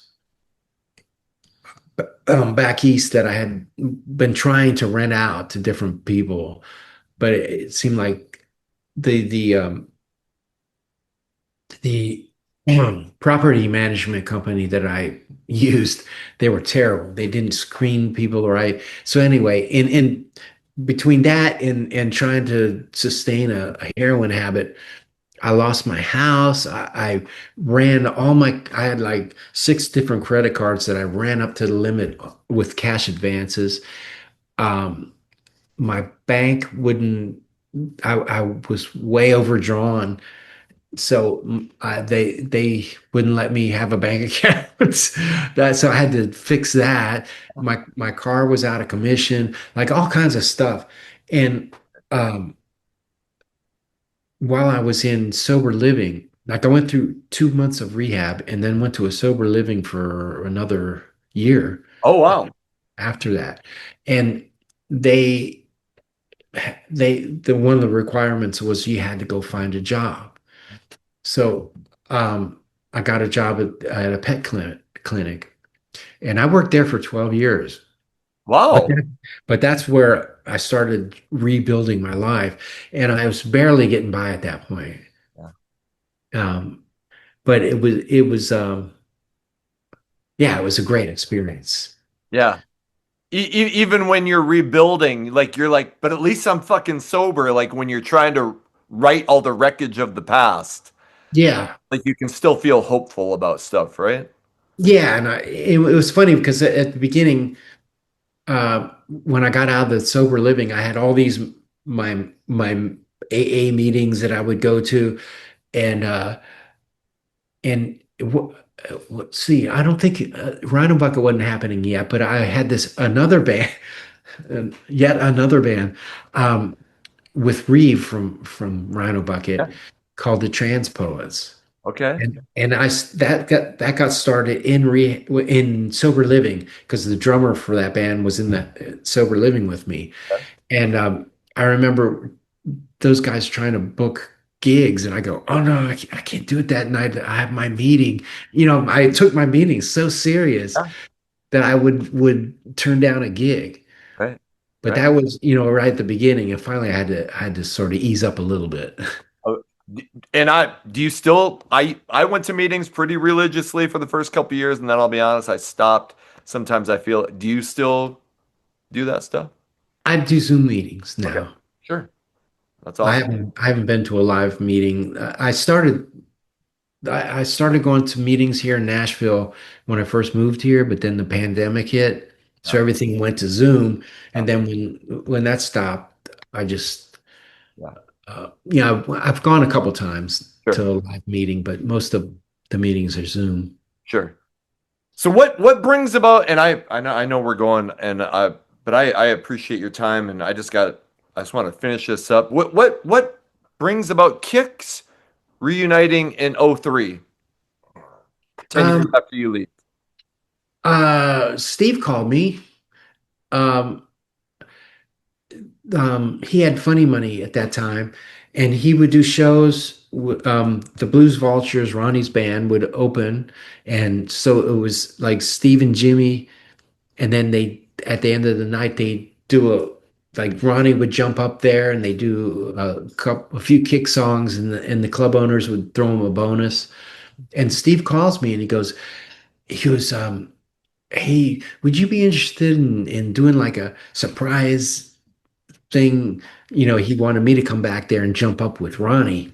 And he said, we can probably get a pretty good bonus for doing that. And that never happened, but that got us talking. I said, why don't we try to put something back together?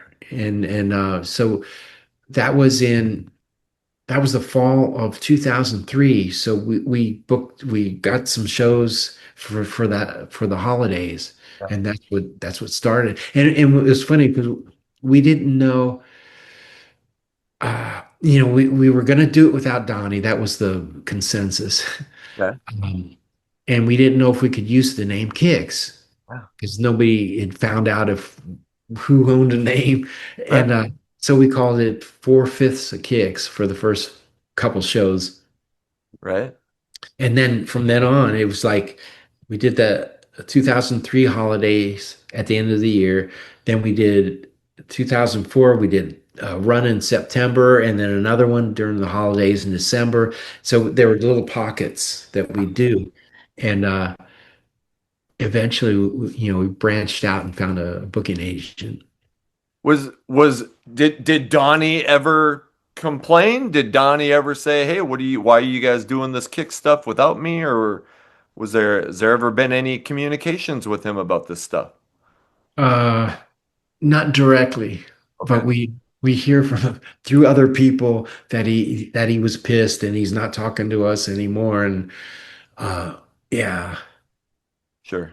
which is sad. I talked to him probably 6 months before I talked to Steve. I just, it was a conversation about I ran into this guy at an AA meeting. He was one of the co-writers of one of the songs, and he asked me if he had an attorney looking into royalties that he never got, and he goes, how are you guys doing on that? And I said, I've not seen a dime. And he goes, would you want me to have the guy look into it for you guys too? And I said, sure. So then that prompted me to call Donnie and Okay. talk to him about it. And he was cool at that point because I hadn't done anything to him. But yeah, it was we just talked about old times and it was great. But then after Kicks got back together, that was the end of it. Was it just his desire to have complete control? Was that the overarching problem with Donnie Purnell? Yeah, I Okay. think so. Yeah, and the way he handled things, he could be a little he could be a jerk about things sometimes. Sure, sure. In 2014, you guys decide, screw it, we're gonna put out a new Kicks album, Rock Your Face Off. Like, were you like, yeah, let's go, or were you apprehensive? It debuted at 48 on Billboard. I bought it right away. Well, yeah, we were all apprehensive because we had talked about it early on, and it took that long until we finally did it. But I think we were. I know I was worried about it. Without Donnie, how I didn't know I didn't know it was possible. But once we started throwing all our ideas into a pile, um, and it started with Mark Shanker and myself. And Mark had a bunch of stuff that he'd written with his this guy Rob Galpin, and we started sorting through it, and some of it, I could hear it. I could hear Kix doing it. Some other stuff was a little heavier. Okay. So we started like rearranging things and just little by little making these songs into Kick songs. And and then I had an idea of getting a hold of Taylor Rhodes. Yeah. And that's what did it. I mean, with having Taylor involved, it just became a Kicks record. Okay. Okay.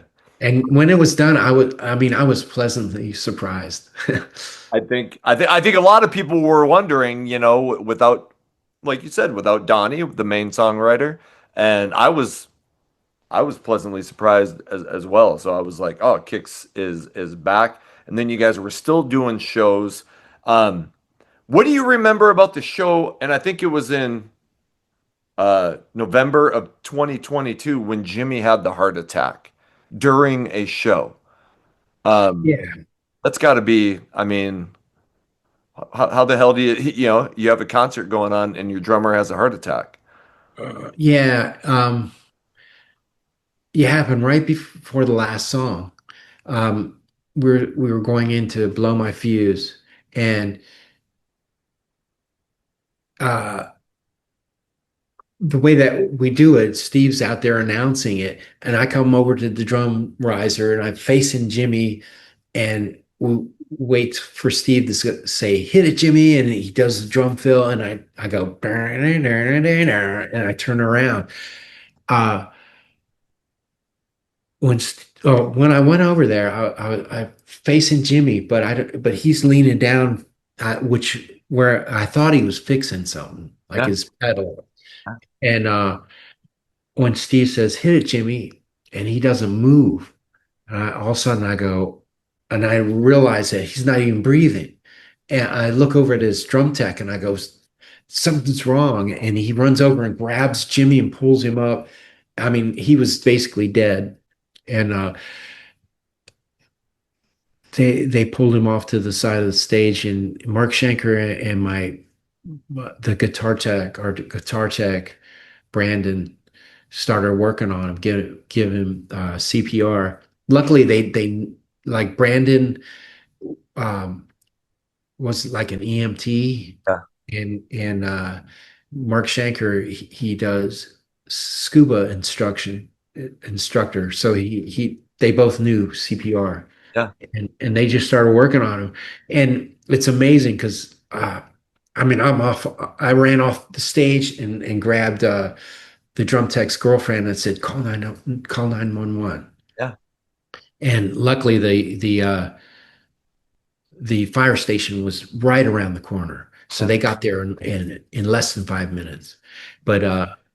those guys got him back. They got him breathing again. I couldn't believe it. Like I was just sitting there praying on the side of the stage, and then all of a sudden I hear Jimmy going, like making noises, and I was going, oh, okay, at least he's alive. Right. And yeah, and then the paramedics showed up and took him out. But man, it was scary. Yeah. I mean, I'm assuming somebody went and told the crowd. Did Steve did do that? Did one of the event organizers who told the crowd, hey, there's something going on. It's over. Well, it was obvious there's something wrong, Right. but Huh. Steve stayed out there on Okay. the stage, Okay. and Okay. sort of I don't know. I was Now it's like a blur, but Sure. Sure. Um, is that when the retirement talks started? This is November of 2022. You guys do basically go for another year. But is that when the talks of, hey, we got to find a time to end this? Does that start with that heart attack? um, yeah, I think Steve was alluding to it a little bit before that too. We'd be on our way to somewhere, and he'd mention he'd go, I don't know much longer I can do this, Yeah.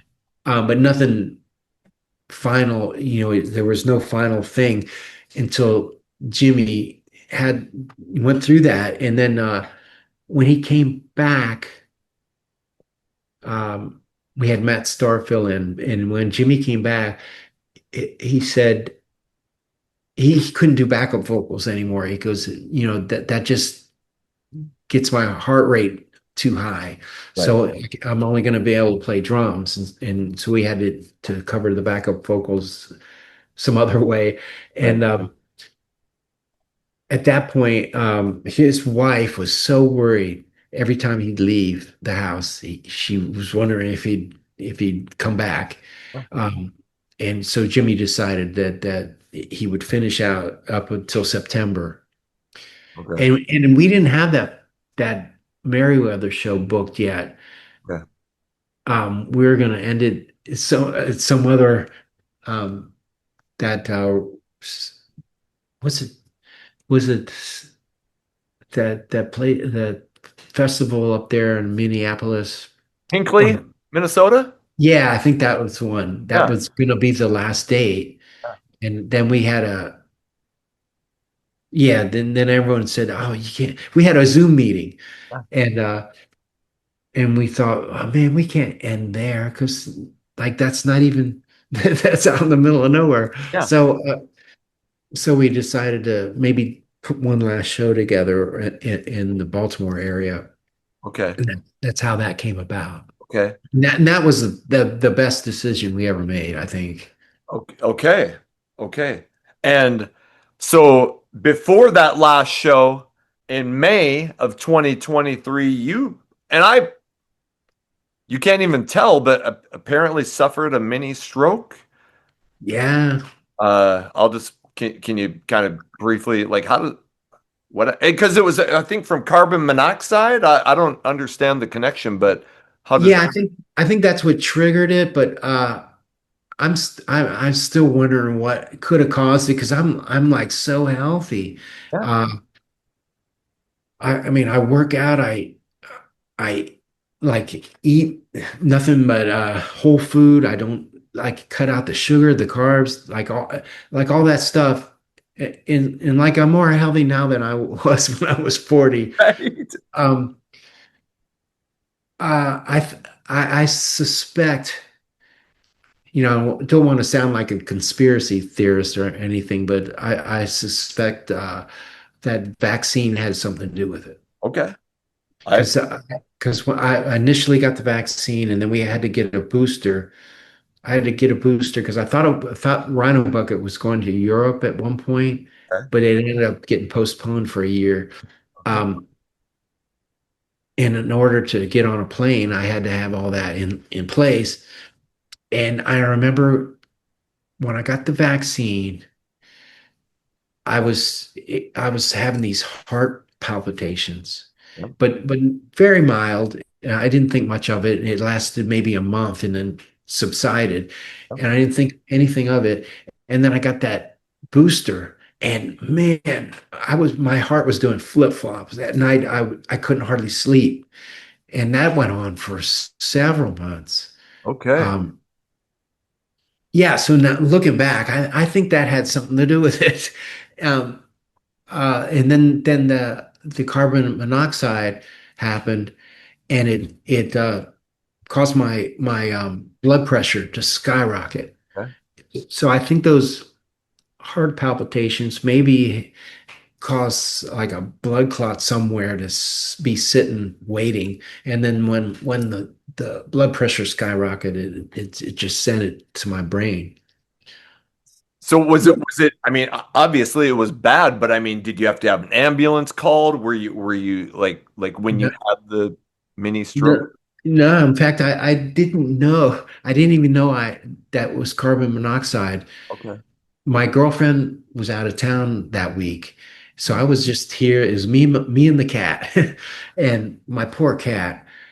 She was having seizures, and I thought it was just because she was old. Okay.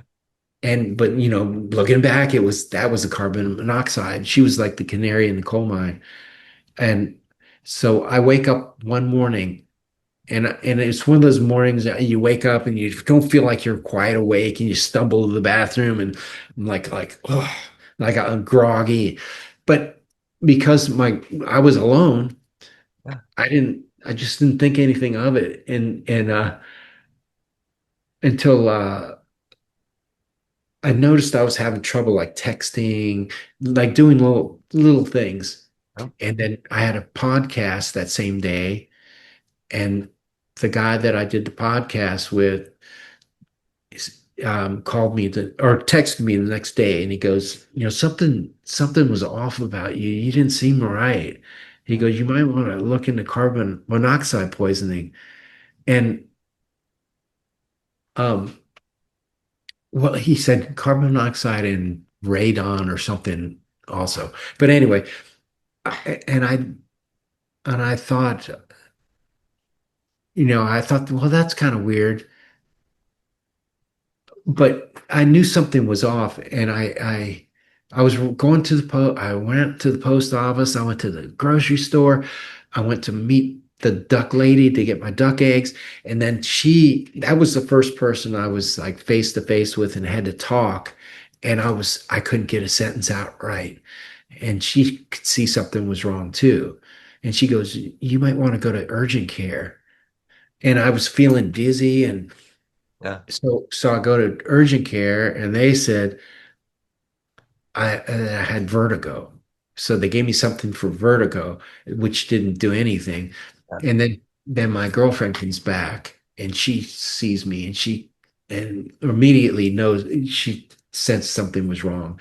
And then on top of it, I had a gig that Saturday, so I was supposed to leave Friday for the airport to fly back. And I had to go over the set list and I was struggling. I couldn't play. And about 2 hours before I had to leave for the airport, I had to call those guys and say that I can't do this, that something's wrong. And I still didn't know. Yeah.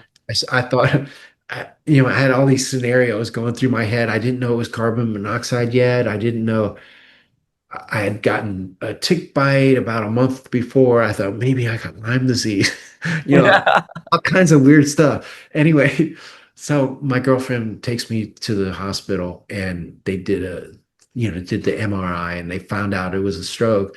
But by that point, they couldn't check for carbon monoxide because it was out of my system. Yeah. And a couple days later, I woke up early one morning in the hospital, and I have security cameras or these cameras around the house, Yeah. and I checked the basement or the garage, and I heard that the thing going off, the beep beep Yeah. beep beep beep beep, and I freaked out, and I called my girlfriend, and I told her that the alarm's going off, and yeah, so she called the fire department and they came and it turns out that that's what it was. I mean, What, it was, what was causing carbon monoxide in your house? I mean, I don't, I guess I maybe you don't understand like what happened. oh, yeah, I had my hot water heater replaced like a year before that with one of those tankless Yeah. water heaters.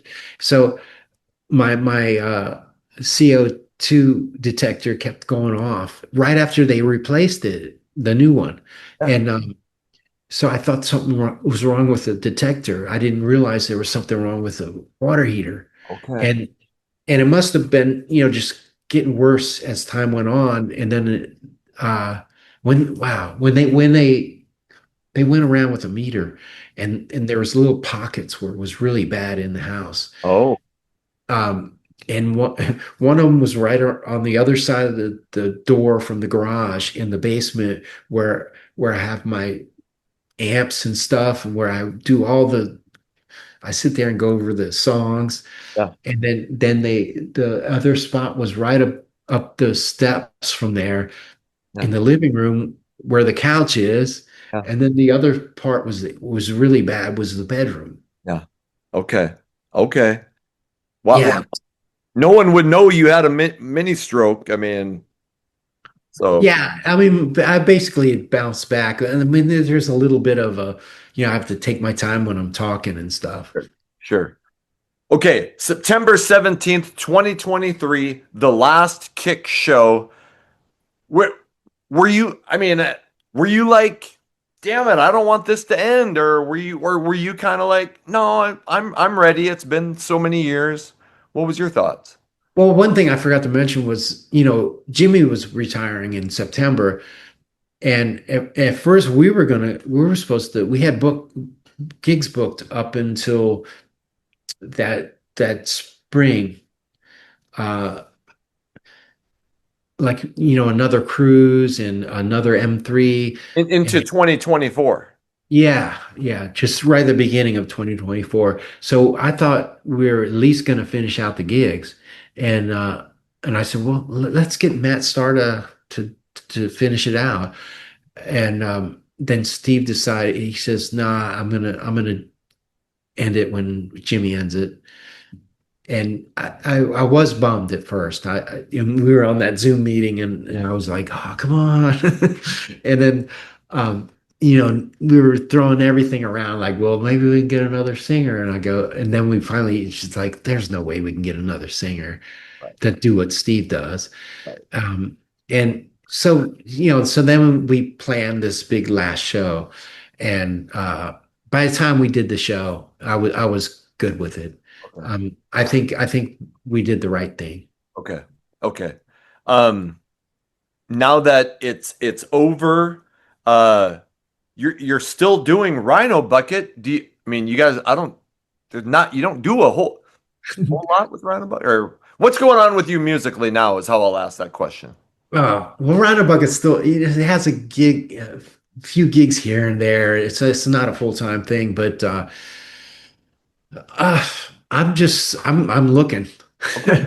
uh, I've been going out around town, and I'll sit in here and there with Sure. people, but there's nothing solid yet. But you know, I'm trying to make connections. So you're open to new opportunities.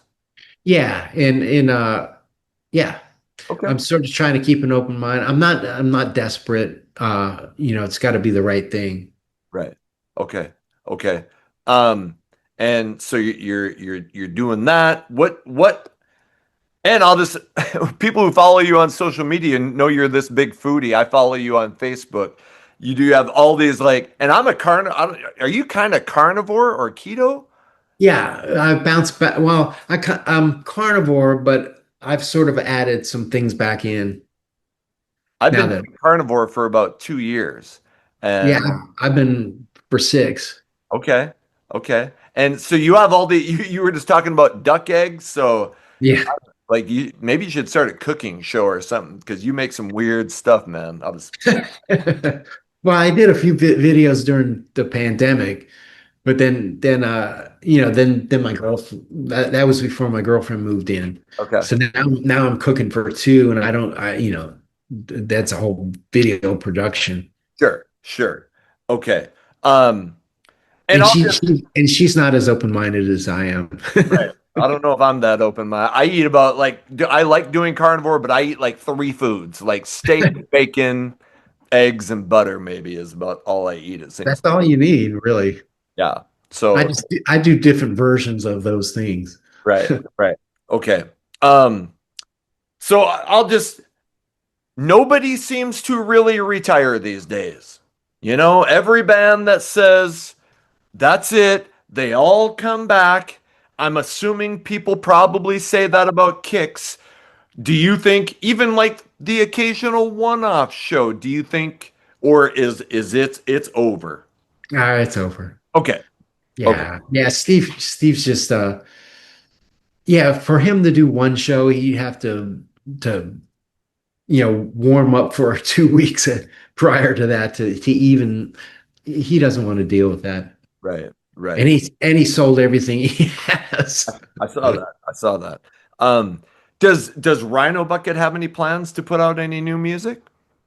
Uh that last record we did, uh man, that was a good record. But Yes. every time we do a record, it just the record label, it's a one man label, and he just throws it out there, and that doesn't do anything. The But last real rock and roll.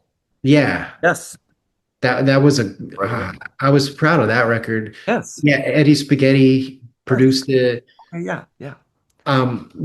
We've talked about it. We were gonna do last year, this past year, we were gonna try to do another record, but then um, we got somebody to finance that last record, and we never made any money off that record to pay it back. So we feel like we can't ask for more money. Right. And to make a decent record, you need money, Yeah. Right. at least some. Okay, I'll ask this and then we'll finish up. Is there what goals do you have some goals or what are some things that you hope to accomplish, whether it's in music or outside of music coming up for Brian Forsythe? I'm really bad at goals. Okay. It's like I don't even like to talk about it because then I'll be committed. But Sure, um, sure. but uh, I mean, I can talk about it vaguely. I'd like to get into another musical situation. Um, I love recording. I love playing live. Uh, I've done some remote like appearances on other people's recordings. Like they'll ask me to do a guitar solo or something, so I'll record it down in my little basement thing on my laptop, and then I'll send off the file. I love doing that too. Uh, People always ask me about guitar lessons, but oh man, that's something I really hate. Yeah. I can't stand it. Well, I think the reason why is because I don't read music, I don't read charts, I don't really like most of my music theory I've gotten through experience. I don't really know why this works or that works. I just know what works. Yep. So teaching is I just hate Yep. it. Yeah. I'm not organized enough to teach either. I remember I was doing it for a while at that place up in Hagerstown. Like every 2 months I'd when we'd have a show in that area, I'd stay over an extra like 3 or 4 days, and I'd go to the Music Institute up there and and teach. And it was good money. It's decent money, but since I wasn't a regular teacher at the school, I didn't have a like I didn't keep track of students. Like the guy would say, "Oh, so and so is coming in at 3 o'clock or something." And I'd go, "Oh, that sounds familiar." And I couldn't place face with the Right. name. And then they'd show up and I go, "Oh, okay." And then I wouldn't remember what we worked on last time. I don't know. I'm so disorganized that way. Sure. Sure. Sure. But you're open to new bands and you definitely have music aspirations to do something more in the future. Yeah. In fact, that's why I moved to Nashville to begin with. Okay. It's just a musical town, and there's so many good. It's intimidating. You go Sure. out there, you go out to a little tiny bar or something, and you hear this somebody playing that you just go, "Wow, Yeah. I better practice." Has there been any talk, like of re-releasing old? I just bought a re-released Hot Wire on vinyl. I still haven't opened it up, but like putting out the old Kick stuff, and I'll just like maybe a documentary. Is there any stuff talking about doing that? Well, we did that one, the making of whatever that record was, Mark Yep. Your Face Like Off. face off. Yep. Yeah, that was cool because that was just a fluke. Like the guy that did that had a little TV studio like right down the street from Mark Shanker, and I had done an interview on his. He had this little music show, Yeah. and I went there and did an interview, and I said, "Oh, you're right down the street from Mark." And then I mentioned that we were recording there, and he asked if he could just stop by and just film some things, Yeah. just for fun. Yeah. And it turned into this documentary that ended up being number 1 on the Billboard video Yeah. thing. And Yeah. it was just it's crazy. Like Yeah. we never had that luck in the old days. Yeah. Right, right. And I'll just throw this out there. Like your story is begging to be in a book or something because I mean, your story of addiction and I mean the highs and lows of rock and roll and addiction. I mean, I think more and I'm glad I get to or you get to tell it here, but I mean, have you ever considered anything like that? Yeah, there was a guy I met when I first moved out here. Um, or when was it? Maybe it was after the pandemic. I can't remember. But uh, I did an interview with him with this guy, and then it turned out that he also co-writes with people like books, and we were gonna do one. I was gonna do one with him, and we started on it. And I did all these like I'd go to his office and he'd run the tape or well not tape Right. nowadays but like me telling stories and stuff, Yeah. and then he'd transcribe them and try to put together something. But when I read it, it just wasn't right. Okay. So I just like tabled it. Yeah. Um, it- him and it's like his personality and my personality. I didn't seem to mesh on paper, Sure. and then also uh, I didn't like the way like I was too vague. It wouldn't have been a very interesting book. Like I've been reading a lot of different like that's my favorite thing is autobiographies and biographies, and I try to the ones that really grab me. I would want to have something at least that good. Yeah. I before I started to do, I actually was a high school English teacher for 12 years. Not that I ever wrote like a book or anything, but I can grasp the difficulty of trying to put together 250 pages of something would be overwhelming, I'm sure. So, well, you have such an inspirational story. I am so glad that you came on and were so generous with your time, first of all. But thank you. It has just been amazing hearing about your life and your story. Thank you so much. Oh yeah, yeah. Well, thanks for asking me. Absolutely.